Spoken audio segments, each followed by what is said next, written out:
So it's day 6, and you can see we have the fireplace blocked in, and we got a wooden chimney. We just started a small fire here to take a look and see if it works. And so we look up our hollowed out log, and we're venting smoke out the top. So I can see a few spots here where we'll probably have to block in some holes to try and... Actually, I think those will work as drafts. Yeah. Once we have our roof on and our sides. So actually, when you say that, I'm thinking like if you had another rock like that one there, when you got it going, you could probably, to keep the sparks from coming out the front, yeah, you probably put a rock in to block it off. And then I wonder if that's how if you wanted to have like a slow burn to keep the place warm overnight. So we're day 6 again. So there's Joe nailing on the logs for the roof, which will later fill in the gaps with moss and maybe some, what was that stuff called? Oh, oakum. Oakum. Oakum. We'd have to make it.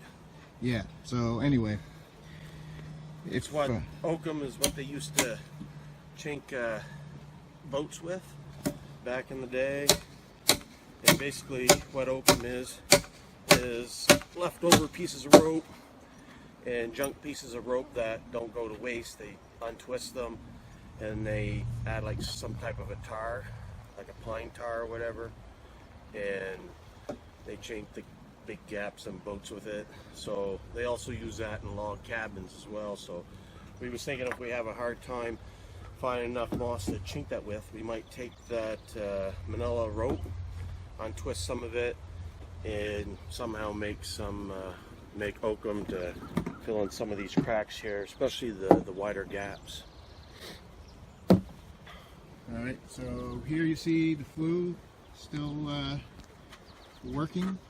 Now, one of the things I wanted to show with the flue is, so you see we have this rope here, and we also have a prop here. So if we ended up, say, having a flue fire inside this log, like normally we would, if we were going to use it, we would probably wet it down, maybe pour some water through there before we lit a fire to try and make sure that it's nice and damp. And then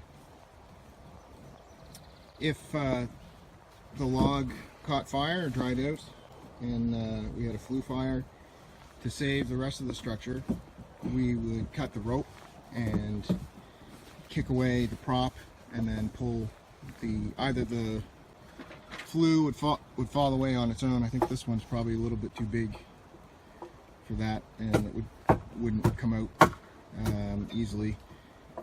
So you'd probably have to have a couple of people lift it up and pull it out, and then let it burn or douse it with water or whatever. One other thing that just I mentioned maybe before is that how much labor there is. And so really what we found is that with just the two of us, It's ridiculous.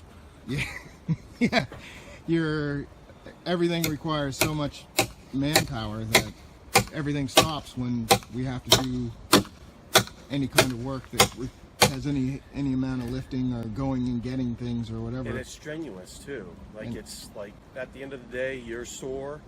You wake up in the morning, you're even sore, more sore. So really what comes out of this is that you need to do this kind of work, you need a community. Or you need a group of people. A cooperative. A cooperative of people building. So, you know, my take on when we were colonizing this place, I mean, and when I say we, I mean anybody whose family immigrated to Canada or North America, they would have, you would have had to organize the labor in groups so that so it would get done. And so, like, what I envision with the pit house is that you probably would have had carpenters or skilled labor sort of directing and doing the more complicated work, and then everybody right down to kids would be involved in all the other things. Like, one of the biggest jobs that's going to happen now, and probably like later on today or tomorrow, is to fill these gaps with moss. So it's going to take, you can imagine, two guys trying to do this by themselves, it's going to take forever, because you can't be looking for moss and filling the cracks at the same time. So if you're off getting moss, then work stops. And likewise, if you're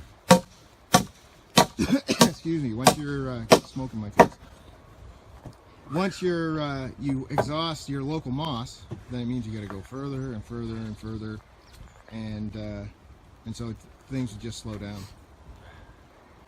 So there's a little bit of heat coming off the fire. Let's see if I can get this.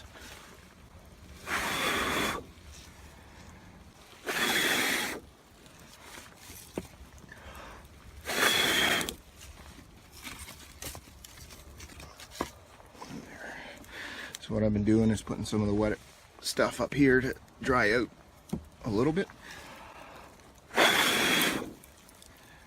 There we go. So you get an idea. Now you see, really, when you look at it, there's how little smoke is lingering inside the structure. Almost all of that smoke's going up out of the flue.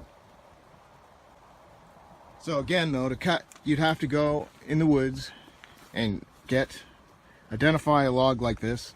You have to saw that, and then you're going to have to lug it. And you know, it's not like you've got a road and a flatbed truck. You'd have to have half a dozen guys lugging this through the woods to wherever it is you're building.